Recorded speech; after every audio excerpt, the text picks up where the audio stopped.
Boa noite a todos. É uma alegria ver a casa cheia depois de uma chuvarada dessa.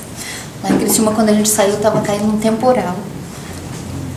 Bem, a lição da noite de hoje foi escolhida a dedo.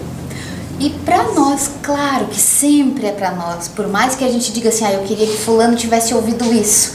A lição sempre é para nós primeiro. E a lição vai falar sobre o nosso aniversariante do mês. Muitas vezes a gente esquece quem é o aniversariante. A gente fica tão louco nessa época agora de comprar presente, de ver as férias, de ver as festas, quem é que vai vir para casa, quem que vai estar, aonde, com que roupa, que a gente esquece o aniversário de Jesus.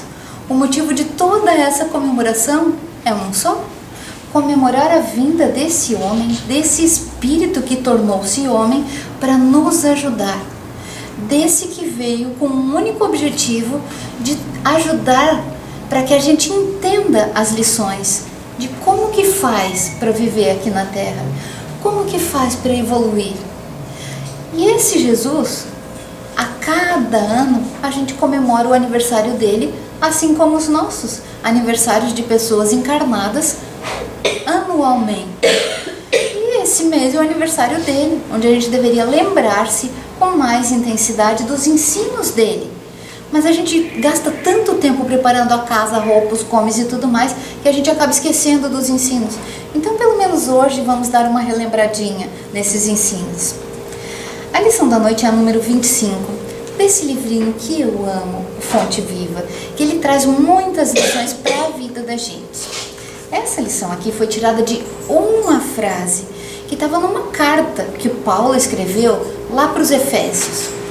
Eu não sei se vocês lembram, Paulo era uma criaturinha muito ruim e equivocada. Ele era Saulo, ele perseguia os cristãos, tinha raiva, tinha nojo, não podia nem ouvir falar em gente que acreditava no Cristo. Só que um dia a vida vai, as provações vêm, os ensinamentos acontecem, esse homem se transforma. Ele se transforma tanto e tão radicalmente que ele chega a trocar de nome. Não quero mais. De Paulo não resta nada. Eu quero ser... De Saulo não resta nada. Eu quero ser Paulo. Ele troca até o nome. O nome da gente, a nossa identidade. Ele resolveu trocar. Porque ele entendeu que ele não era mais aquele. E que ele não queria mais perseguir esses que já tinham encontrado a verdade. Ele queria era aprender essa verdade. E ele não sossegou enquanto não aprendeu as coisas que Cristo tinha ensinado. E olha que Cristo nem vivia mais quando ele aprendeu. Ele só ouviu falar, recebia os ensinamentos e aprendeu tanto, colocou tanto em prática na vida dele, que ele começou a ensinar. Já pensou? De perseguidor a professor das mesmas lições? E quando ele começa a ensinar, ele é incansável. Assim como ele era incansável perseguidor, ele foi incansável professor. E quando as perninhas dele não aguentavam mais caminhar, porque era tudo a pé, ele ia de um lado para o outro, tudo a pé. Quando ele não aguentava mais, começou a escrever então para essas pessoas que tinham ficado lá ou lá, nas comunidades onde ele já tinha visitado, onde ele já tinha deixado o ensinamento, começou a mandar essas cartas. E aqui tem uma frase de uma dessas cartas que ele mandou para essa comunidade, os Efésios. E a frase dizia o seguinte: mas a graça foi dada a cada um de nós, segundo a medida do dom do Cristo. Quando a gente lê a frase, a gente não entende nada, né? Graças a Deus, Emmanuel pegou essa frase e explicou para nós. Eu vou ler a cartinha do Emmanuel, que coisa mais linda. A alma humana, nesses 20 séculos de cristianismo, quando a gente fala assim, 20 séculos, parece um monte, né? Só que quando comparado com a eternidade, 20 séculos é bem pouquinho. É como se a gente fosse adolescente comparado assim, no grau de evolução humana, como se a gente estivesse na adolescência ali, começando a dar uns pitacos na vida dos outros, e na nossa também, como dizem as vozinhas, né? Começando a botar as manguinhas de fora, assim nós estamos, começando a aprender, ou levando na cabeça, aprendendo mesmo com a experiência da vida, ou com a experiência da gente mesmo. Esse é o nosso grau de evolução nesses 20 séculos de cristianismo. É uma consciência esclarecida pela razão, em plena batalha pela conquista dos valores iluminativos. A gente sempre diz, é uma batalha a cada dia. Não é assim que a gente fala? A vida é uma batalha. Isso está na nossa cabeça. Parece que é um inconsciente coletivo que fala isso para nós, porque a vida é uma batalha mesmo, a gente tem que vencer muitas coisas. E aqui o jeito que ele colocou eu adorei. Olha o que o Emmanuel fala. O campo de luta permanece situado na nossa vida íntima. A batalha não é externa. Ouça bem isso. Essa batalha que a gente diz viver não é real. A nossa real batalha é dentro de nós mesmos. O nosso maior inimigo está morando aqui dentro de nós mesmos. Quem mais nos prejudica somos nós mesmos. E a gente fica pensando que é o obsessor, que é o vizinho, que é o chefe, que é o cunhado, que é o sogro. A gente sempre bota essa luta no outro. Mas a luta está dentro de nós mesmos. E a gente não sabe, a gente pensa que é anjo. A gente pensa, nossa, que está virando assim de ontem para hoje. Oh meu Deus, eu sou quase anjo. E não é. Ainda estamos vivendo essas batalhas interiores. Quer ver como é verdade? Eu vou dar uns exemplos. Na hora que a gente vai estacionar o carro, época ruim agora de estacionar, todo mundo com dinheiro, todo mundo indo pro centro, todo mundo querendo comprar presente, a gente acaba dando um jeitinho. Ah, mas ficou só um pouquinho em cima da faixa amarela. Qual era a regra? Não colocar o carro na faixa amarela. A gente sabe a regra, decore salteado. E o que a gente faz? Ah, é só um pouquinho, é só um tempinho. Ou, nas cidades que tem a cobrança da vaga do estacionamento, a gente olha para a moça e diz, ah, eu só vou ali e já volto. A gente sabe que tem que pagar, estacionou o carro, tem que pagar. Aí dá aquele jeitinho. É uma batalha, percebe? É uma batalha interior. Esse dar um jeitinho, quando a gente sabe uma regra e tenta burlar essa regra, a gente está errado. Só que aí como é um tempinho, é só um pouquinho, é só hoje, é pra mim, olha. E a gente não dá um sorrisinho. Tá errado? Isso é uma coisinha simples, fora todas as outras que a gente tenta. A receita vencida, vai na farmácia, você não pode dar um jeitinho pra mim? Qual é a regra? Receita na data certa. Venceu a receita, não pode comprar, você não pode dar um jeitinho. Ai, não tem um descontinho, a gente tá sempre dando um minho a mais. É verdade isso ou não? Faz assim pra mim se a gente se reconheceu. A gente sempre quer dar um minho a mais. Ai, eu tô de dieta. Ai, mas não vai ter problema se eu comer um pedacinho. Tudo a gente quer fazer um minho a mais. Quer dizer que a nossa alma ainda não é assim boa na retidão. Então, não tem razão o Emmanuel quando diz que a batalha é dentro de nós mesmos. A batalha maior é interior. Às vezes a gente diz assim, eu tô tão cansada, tão cansada, tão cansada.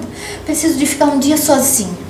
Isso eu tô falando de mim mesmo, tá? Mas eu acho que a gente pode se reconhecer por aqui. Ai, tá, não quero ninguém em casa, quero ficar sozinha, né? Fica um dia em casa. A cabeça pensa tanto que tu fica louco pra voltar pro trabalho no outro dia. Pelo menos tem gente pra conversar. Porque a nossa cabeça, ela é nossa inimiga. Ela faz a gente pensar em coisas do passado. Aí a gente tá até boazinha, tá faceira, vai fazer alguma coisa. Começa a puxar a história antiga pra ficar triste. Começa a puxar a história nova que nem aconteceu ainda. E os medos, e os talvez, e os se. Pra deixar a gente mal. E a gente faz isso. Ai, mas fiquei nervosa. Mas por quê? Nem aconteceu ainda. Corre o risco de nem acontecer. Tem gente que estuda a nossa cabeça que diz que 80% das coisas que a gente morre de medo, que a gente fica assim um tempão pensando que morre de medo, 80% dessas coisas não acontecem. E a gente fica se desgastando. E o pior, o corpinho nosso não sabe a diferença do que é verdade do que é imaginário. Aí você gastou aquele 80% de tempo de coisa boa para pensar, gastou pensando coisa ruim. Ficou cansado como se tivesse acontecido. A maior batalha está dentro de nós. Quando Paulo mandou essa carta lá para esses Efésios, eles já estavam um pouquinho mais espertinhos que nós, eles já eram capazes de entender o que o Paulo estava escrevendo. O que ele dizia é o seguinte: você está evoluindo, não queira dar o passo maior que a perna, evolua um pouquinho por dia, porque os dons do Cristo, o que são os dons do Cristo? Cristo veio e plantou sementes, ele não entregou a coisa pronta, ele ensinou como é que faz. Quem tem que fazer somos nós.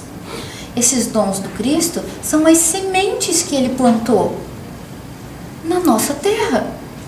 vai de nós deixarmos essa semente crescer ou não. Esses dons do Cristo são essas sementes crescendo em nós. Semente do quê? Você acha que Cristo teria plantado uma semente ruim? Jamais! Todas as sementes plantadas foram boas, são boas.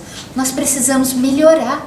Nós precisamos fazer com que essas sementes, que é o conhecimento que ele trouxe, germinem e cresçam em nós. E um pouquinho por dia. Não precisa virar santo do dia para a noite. Isso não acontece. Paulo fez, mas é tão raro que a gente lembra dele até hoje. É tão difícil isso acontecer que ele é usado como exemplo ainda. Como exemplo único de mudança tão radical. Porque assim é. Quanto mais radical você é no mal, depois que você se converte, que você entende, estou errado, quando cair a ficha, mais radical você vai ser no bem, não dá outra. Quanto mais morninho você era no mal, mais morninho você é no bem. É assim que é. Porque o grau, quanto mais radical a gente é, quanto mais intenso a gente é nosso. Tanto no mal quanto no bem. Dá para entender assim? Tá? Bem, Emmanuel continua. Essa batalha que nós vencemos está dentro de nós. Já deu para entender. Mas é uma batalha do que mesmo? Aí ele explica. Entre os dois lados que nós temos. Da animalidade e da espiritualidade.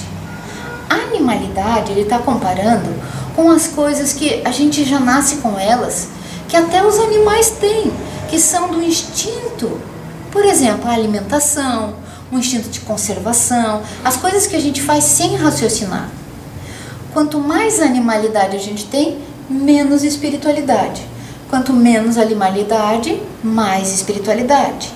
O que nós estamos buscando é um equilíbrio e um aumento da espiritualidade. Quer dizer que a gente vai ficando mais sutil nas coisas da animalidade. Quer exemplo da animalidade? Comer. Quem de nós come só o suficiente e o bom para o corpo? Nem vou pedir para levantar a mão. É uma vergonha. Os excessos que a gente comete, os abusos que a gente faz, até nas coisas que a gente sabe. Se eu perguntar, todo mundo sabe. Ai, sim, como que nós devemos comer? Frutas, vegetais, legumes, verduras. E são 5 porções por dia, prato colorido, 1/3 de um prato. A gente sabe tudo na teoria.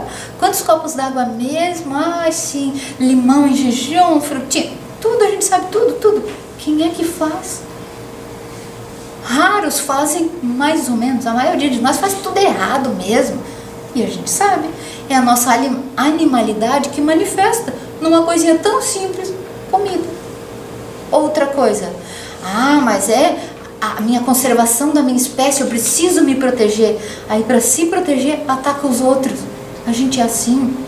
A gente grita, ergue os muros, fala mal dos outros. Eu estou me protegendo. Mas protegendo do que mesmo?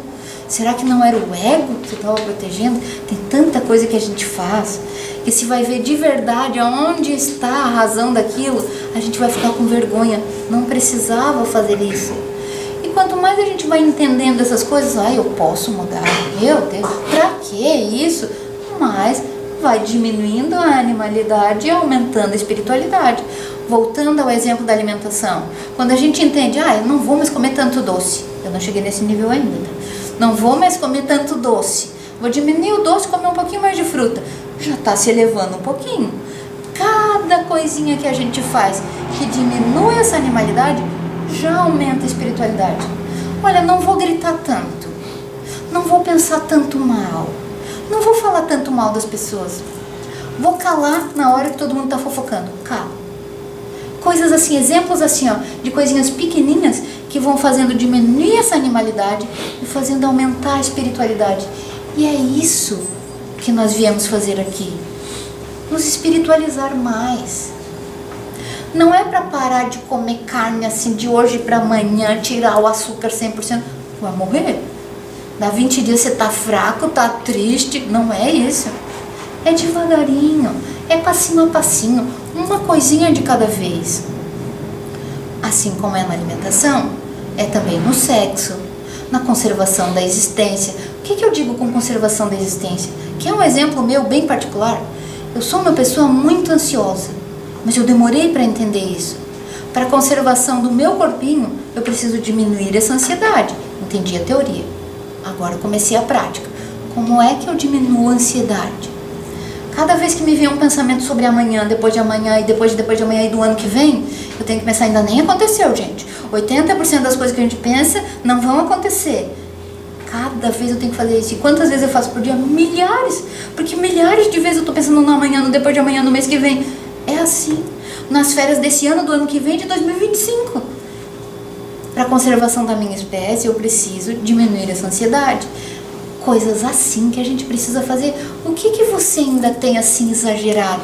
O que na tua vida, no teu corpinho, você ainda faz demais? Dorme demais? Come demais? Ainda fuma?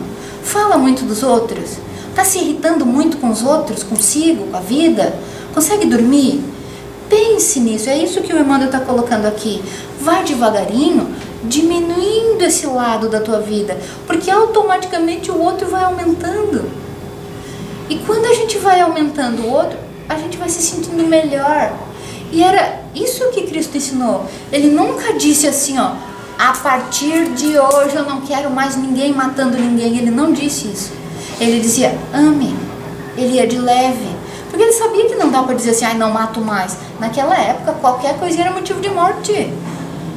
Tudo. E o pior, eles matavam e a outra família tinha o direito de matar aqui também. E aí um matava lá, um matava aqui. E era normal isso.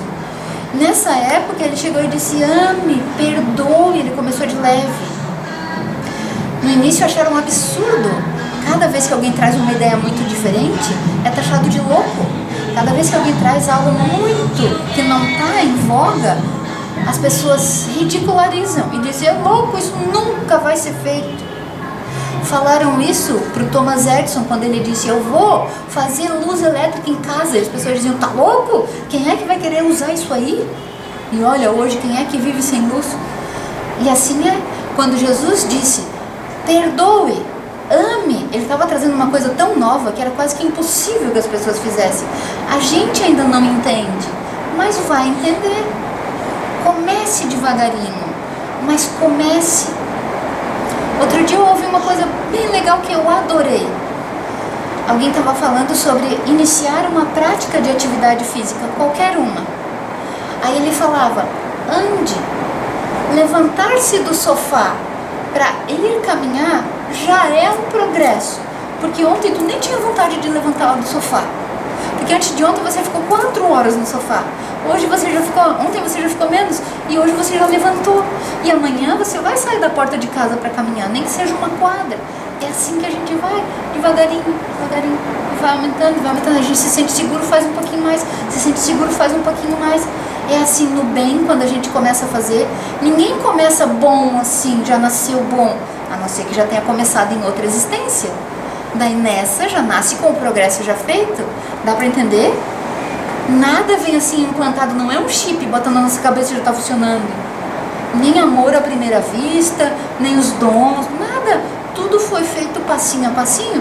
Se a criança já nasceu assim, é porque ela já começou na outra existência. E ninguém perde o que já começou. Que legal! Comece então.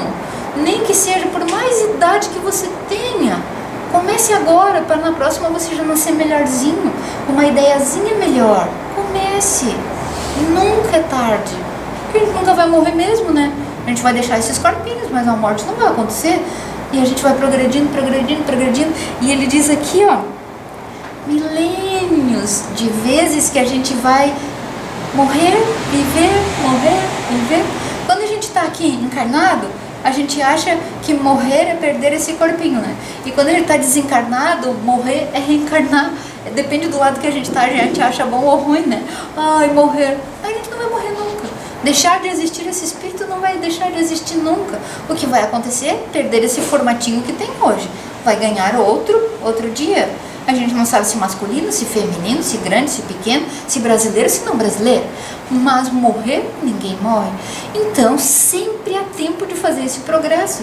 Foi isso, veja que inteligente que ele era. Foi isso que Paulo mandou dizer para aquela gente lá dos Efésios. Progrida. Vai devagarinho. E ele ainda comparou assim, ó, o que Cristo deixou é semente. Se essa semente vai fertilizar aí no teu solo, é como se você fosse um vaso. Cristo já deixou a semente ali, você já ouviu as histórias, você já entendeu a teoria. Se vai essa semente germinar ou não, depende de você.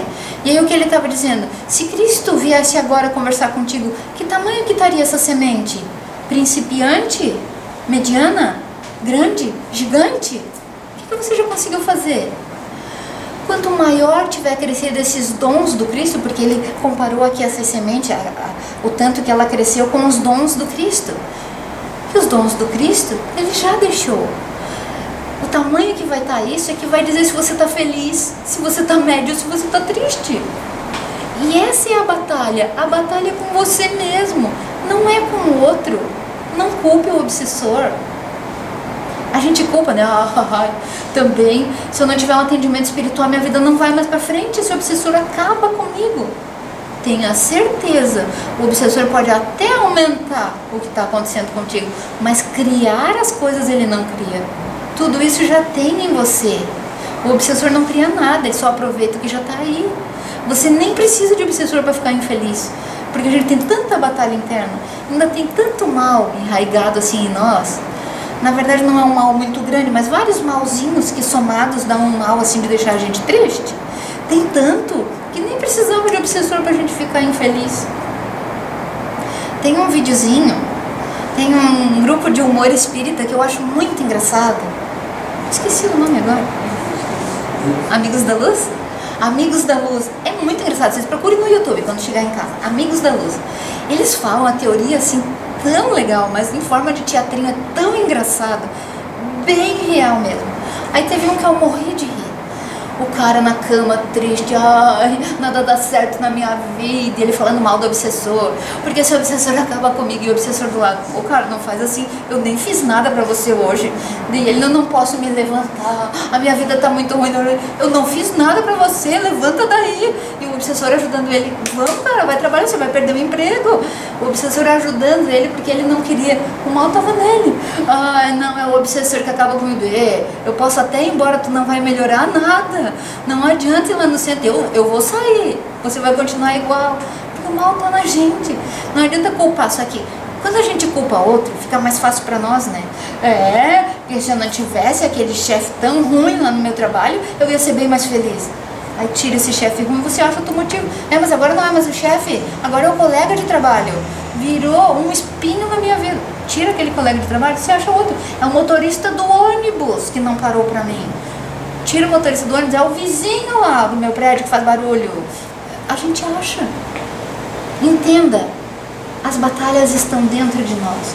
E quando essa balança aqui começar a ficar mais espiritual do que animal, em se tratando de coisas boas e coisas ruins que a gente faz, a gente fica feliz. Aí a gente vai pensar assim, nossa, não tenho mais obsessores. Não tem mais ninguém que me trate mal. Não existe mais gente ruim na minha vida, tá tudo melhorando. É você que tá melhorando. E aí tudo tá melhorando. Comece para ver se não é verdade. Coloque para você essa meta de uma melhorazinha por dia. Mas faça por capricho. Faça por capricho igual tomar água. Fiz essa carinha porque quem é que toma água, não é mesmo? Quanta gente lá na farmácia essa semana com infecção urinária, com problemas de rim, porque não tomou água. E se a senhora tomar água ali com a receita, um monte de remédio na receita, a senhora toma água, aí eu tomo. Quanto que a senhora toma? É porque todo mundo sabe que tem que tomar 2 litros, né? Mínimo 2 litros. E quem é que toma? Aí o rim, coitado, sofre com um calorão desse, ele suando. Quer dizer que a água está saindo do corpo. E se não está entrando, o que acontece com o rim? Fica seco. Mesma coisa, nós precisamos de água, mas precisamos de bem também. Faça o bem, senão tua vida fica seca. Não adianta aí dizer, mas é muito ruim, essa vida deve ser um karma. Não, às vezes teu karma é bem pequenininho, mas você vai aumentando. Não faz o bem, não faz o que prometeu, não melhora em nada, não perdoa ninguém, não perdoa nem a si mesmo, não faz nada. A vida fica um espinho mesmo, um fel, uma coisa ruim. Paulo mandou essa cartinha e estava coberto de razão. E o que ele mais diz? Quando essa graça divina, ele chamou de graça, eu achei bem legal. É uma graça divina mesmo, mas não foi assim, Deus escolheu aí um no meio de nós e disse, eu vou mandar graça divina para você. Não, aquele ali tem a graça divina porque começou a melhorar, começou a fazer essa balança crescer, começou a se sentir melhor, fica mais bem-humorado, ganha melhores companhias, fica mais ativo durante o dia, dorme melhor à noite, come melhor, tem mais bom humor, tem vontade de ajudar. E ajudou uma vez, ajuda duas, ajudando duas, ajuda três, e começa assim, a gente vai, e a balancinha vai melhorando, ele vai ganhando a graça divina. Ganhando não é de graça mesmo, é pelo bem que ele já está fazendo. Quanto mais bem a gente faz, melhor a gente se sente, menos mal acontece para nós. Quantas coisas acontecem, a gente, nossa, foi um livramento. Livramento porque a gente não merecia mais aquele mal. Dá para entender, gente? Faz assim para eu ver que vocês não estão dormindo. Ótimo.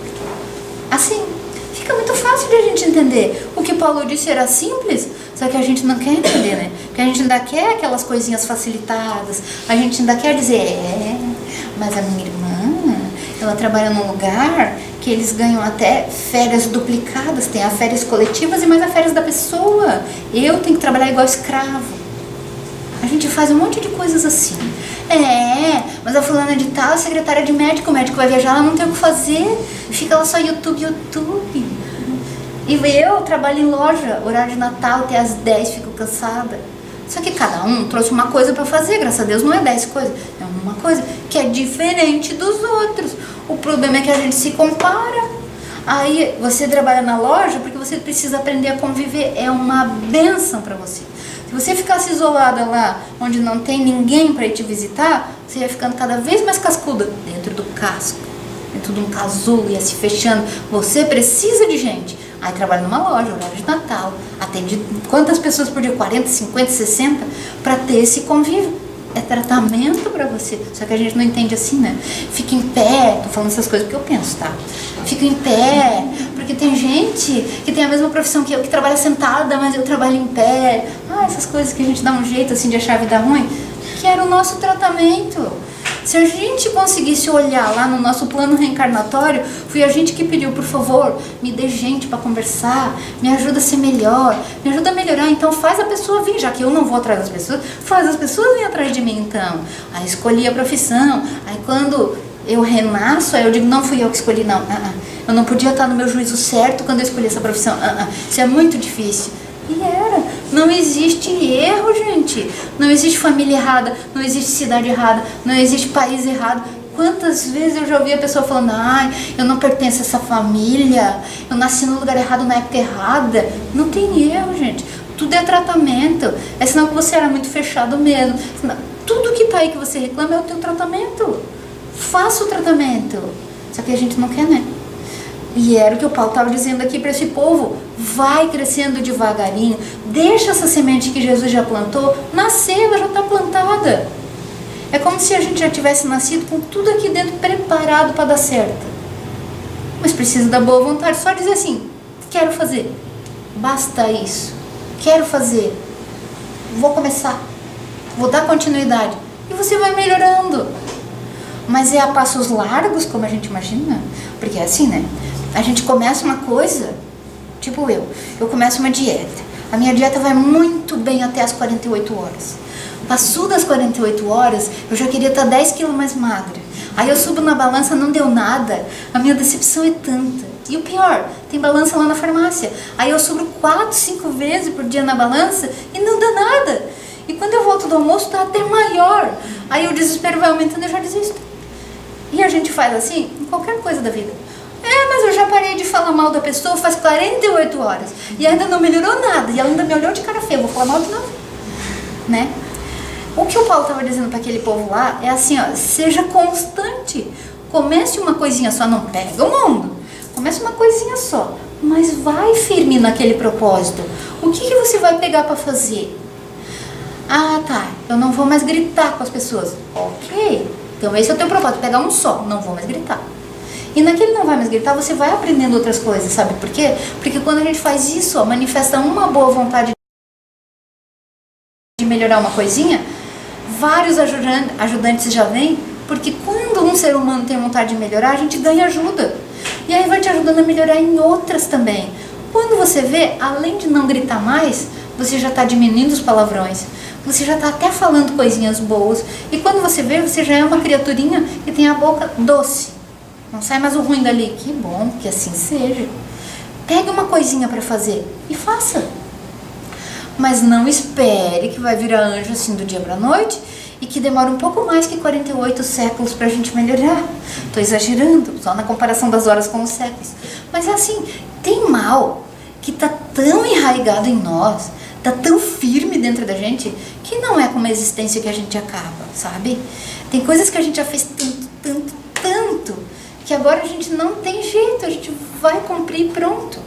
Voltando ao exemplo ali de atender pessoas, às vezes a pessoa se isolou tanto nas vidas, 2, 3, 4 vidas, viveu sempre sozinha, com dinheiro só para si, com conhecimento só para si, com as pesquisas científicas só para si, com tudo só para si, que agora ela é obrigada a viver em comunidade. Daí ela nasce no meio indígena, estou dando exemplos assim, ela vai nascer onde ela é obrigada a conviver com gente. Ou ela vem para trabalhar no comércio, é um exemplo. Ou ela vem para trabalhar com gente, ela não tem como fazer diferente, precisa do emprego, precisa se sustentar. E por mais que ela tente trocar de área, ela não consegue. Ela volta e vai ao atendimento ao público. Porque é o tratamento dela, muito tempo de isolamento, ela precisa aprender. Assim como várias outras coisas, a gente que precisa aprender. Porque a batalha não é com os outros, a batalha é interna, é cada um. E graças a Deus, como Deus é espertinho, né? Ele coloca a gente assim, ó, tão bonitinho. E a gente, cada um tem um aprendizado a fazer, mas já tem umas coisas que aprendeu. Então o aprendizado que ela precisa fazer, ele já tem. Aí ele ensina pra ela e ela ensina pra ele, porque o que ela já aprendeu, ele não aprendeu, o que ele aprendeu, ela não aprendeu. E aí vão se ensinando. E a gente olha no outro e diz assim, mas eu podia fazer assim. Boa, vou fazer isso. A gente vai aprendendo. O outro olha em nós, mas eu podia fazer daquele jeito. Vou fazer. E assim a gente vai aprendendo. Se todo mundo fosse reunido assim, que tivesse o mesmo erro, era mais difícil de aprender, entende? Se todo mundo tivesse o mesmo grau de evolução, aprendendo a mesma coisa, é difícil. Assim, nós estamos como aquelas séries misturadas, né? Cada um aprendendo uma coisa e cada um já bem sabido em outra. E aí a gente vai se ajudando e vai crescendo. Tem gente que se dá tão bem em algum ramo de negócio e o outro começa e se dá tão mal. Ele precisa aprender tanta coisa ainda. Mas era tão fácil. A teoria era isso. Mas na prática não é assim. Porque o aprendizado dele talvez não seja o mesmo daquele que teve tanto sucesso. E aí não adianta olhar o programa lá, pequenas empresas, grandes negócios, ter várias ideias, ir no Sebrae. Só tô peracolosando. Quantas ideias a gente pode ter e não dá certo? Porque o nosso grau, o nosso nível de evolução ainda não está acompanhando aquilo. Quanto aprendizado nós precisamos ter? O tanto de dinheiro que uma pessoa vai ganhar, o tanto de louvor que ela vai ter, de destaque, depende do que ela precisa fazer com aquilo. Se a pessoa precisa daquilo para ajudar em outra área, ela vai ter muito destaque para ajudar em outra área. Vai ser fácil o destaque dela, porque o que ela tem que fazer está em outro lugar. Às vezes você faz a mesma coisa, não tem tanto destaque porque o teu aprendizado está ali mesmo. Dá pra gente entender? Era disso que o Paulo estava falando naquela hora, para aquele povo que ele mandou esse recadinho. Faça o que você tem que fazer agora. Não fica olhando para os outros, qual é o crescimento deles, o que eles já alcançaram, o que já estão fazendo. Não se compare que fica mais difícil. O que é a tua meta? Fazer germinar essa semente que já está em você. Faz crescer. Diminua essa animalidade que existe em você e faça aumentar a espiritualidade, que é comparando esse nível de evolução nossa. E é você mesmo que fica feliz, como é você mesmo que fica triste. Assim tá triste, assim tá feliz. Faça em você, depende só de você. Não depende nem de anjo, nem de obsessor, nem de deuses, nem de demônios. Que uma vez o povo pensava, né, que se fizesse muitas oferendas para os deuses, ficava mais feliz. Não é bem assim. Às vezes a gente ainda faz umas trocas, né? Deus, se você me der isso, eu prometo que eu vou ajudar lá no asilo, eu vou dar 10 cestas básicas, eu vou fazer se tu me der isso. A gente faz essas troquinhas assim. Até é bom para quem ganha, né? As nossas bondades, assim, entre aspas. Mas a gente precisa fazer bondades pra gente crescer. A gente precisa fazer bondade sempre. A gente precisa entender que fazer o bem é bom, e é bom sempre. Aqui no nosso planeta, normalmente é assim, uma coisa é boa para uma coisa, mas estraga outra, não é assim? Falando de remédio, falando de viagem, é tão bom viajar, mas a gente fica tão cansado, é tão bom essas festas de fim de ano, mas a gente gasta tanto, é tão bom isso, mais aquilo, tá, né? O bem não. O bem é tão bom, mas não tem nada de ruim. O bem é tão bom e é tão bom. Ele é bom para todo mundo, para quem recebe, para quem dá. O bem é sempre bom, não tem um lado ruim do bem, é sempre bom. Então, na hora de você escolher, escolha o bem. Na hora de você escolher alguma coisa, alguma atitude, alguma palavra, alguma resposta, escolha o bem, porque aí você vai estar certo. Mesmo que você pense, mas é injusto isso, escolha o bem. Eu tô falando isso, mas não é que eu consiga fazer, tá? Tô falando isso porque eu já aprendi a teoria. E eu estou lutando bastante para aprender a prática. Porque quando alguém diz pra mim uma coisa que eu não queria ouvir, é difícil escolher o bem. Eu fico... Muitas vezes é muito difícil, porque eu sou bocuda que o mundo. E eu falo mesmo, e quando eu vi, já falei. E aí a minha proposta é não falar mais, mas daí a cabeça fica pensando. Eu não falo mais naquele segundo, a próxima vez que eu encontro a pessoa eu falei. Mas já tá indo no próximo encontro, né? Já não foi no primeiro, já é um progresso. Como diz aqui Paulo, vai indo devagarinho. Porque assim, se você nunca começar, como é que você vai andar, né? Como aquele professor disse, bem, o levantar do sofá já foi um progresso. Você já teve a vontade, mas não deixa morrer essa vontade. Vai um pouquinho além. Já não fala mais no primeiro encontro, já está no segundo, que bom, não desista. Vai, daqui a pouco é no terceiro, daqui a pouco você já vai se organizando para não falar mais. Porque não é assim, decidi, não respondo mais, não vou mais ser grosseira, pronto. Não é bem assim. Isso está tão dentro de mim que não vai sair duas conversas. Pense nisso para você e não desista do que você escolheu fazer. E lembre-se, é isso o Natal. Todo o resto é besteira. Todo o resto você faz porque quer se aparecer. Me desculpa, mas é verdade. Quer se aparecer para os vizinhos que vêm, bota a luzinha na casa, para as visitas que vão vir, a comilança é para você mesmo e para os outros também. É tudo só para se aparecer. Essas coisas erradas que a gente faz no Natal é isso. O que a gente deveria fazer mesmo é esse crescimento. É isso que está escrito aqui. Os dons que Jesus ensinou, fazer crescer aqui dentro. E lembrar-se que a batalha é pessoal. Não adianta botar o dedo no outro e dizer assim, mas você, fulano, você tem que crescer nisso, nisso e naquilo. Não, não, não. A batalha é pessoal. Se ele vai fazer a batalha dele, tá na área dele, na responsabilidade dele. A tua batalha é pessoal, é você com você mesmo. Mas se ele não cumpriu a parte dele, pois se ele não cumpriu, foi ele que descumpriu. Faça a tua. Porque a gente tem mania de dizer, não faço mais porque fulano não dá retorno. Mas se ele não dá retorno, tá no débito dele. Faça a tua parte. Dá para entender, gente? Então vamos viver o nosso Natal. Vamos crescer e deixar crescer essas sementes que já estão plantadas. Nós somos cristãos. Nós gostamos de Jesus. A gente acha lindo as passagens de Jesus. O jeito que ele falava, meu Deus, a gente acha muito bonito. Mas vamos fazer o bonito crescer dentro de nós. Vamos fazer essa semente virar prática mesmo dentro de nós. E não espere muito, não exija muito de você. Vai fazendo devagarinho, mas faça. Um passinho de cada vez. Levante e ande. Se der, ande mais um pouco. Daqui a pouco você já está correndo. Que beleza! Então que a gente comece e dê sequência. E que o nosso Natal seja mesmo muito iluminado. Que a gente consiga se lembrar que essa criatura divina resolveu vir até aqui, ganhar um corpinho, fazer tudo o que fez para nos ensinar, que valha a pena isso. Que a gente se lembre que o esforço dele, que a gente se lembre que vale a pena mudar. Se ele fez tudo isso, é porque ele queria mostrar para nós que vale. Faça então. Faça um propósito de semana, de mês, de ano. Coloque lá até o Natal do ano que vem, eu quero estar assim. Não fique louco para conseguir, porque daí gera ansiedade. Mas tenha um propósito bom para você. Porque quando a gente não tem propósito nenhum, chega Natal, vai Natal, é só comprar coisa e comer coisa. Né? Seja melhor, tenha um propósito. Ano que vem eu já quero estar assim. Já pensou que é legal um pouquinho a cada ano? É isso que é o Natal. É por isso que a gente celebra a cada ano esses dons do Cristo. É por isso, é para dizer, que bom, mais um ano. O que eu aprendi nesse ano? O que eu quero aprender ano que vem? E o que eu posso ensinar já? Cada um que aprendeu uma coisinha já pode ensinar.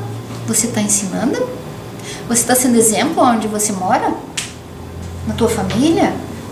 Onde você trabalha? Pense nisso. Que a paz desse amigo Jesus, desse mestre que veio aqui nos ensinar, que a paz dele esteja conosco. E que esses dons que ele deixou aqui, ó, semeado na nossa terrinha, que floresçam, que frutifiquem, que germinem, que cresçam, que fiquem gigantes em nós, para que a gente possa, ó, espiritualizar mais e ficar feliz. Que assim seja.